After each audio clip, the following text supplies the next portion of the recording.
చాతగాని system, సిగ్గులేని దేశం కోసం ప్రాణాలు పణంగా పెట్టే ఒక సోల్డియర్ తన తల్లి తెగిపోయిన చేతిని ఐస్ బాక్స్లో పెట్టుకొని న్యాయం కోసం 3 రోజుల పాటు పోలీస్ స్టేషన్ చుట్టూ తిరిగితే న్యాయం కాదు కదా, అసలు కేసేంటో పట్టించుకోలేదు.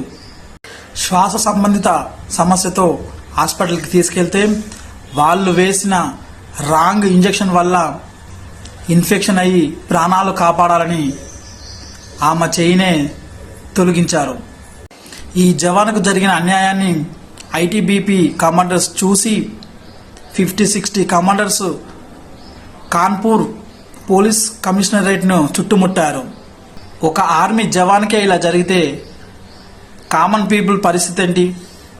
ఈ వీడియోని ప్రతి ఒక్కరికి షేర్ చేసి ఈ ఆర్మీ జవాన్కి జరిగిన అన్యాయానికి న్యాయం చేకూరేలా మనస్ఫూర్తిగా కోరుకుందాం. జై జవాన్.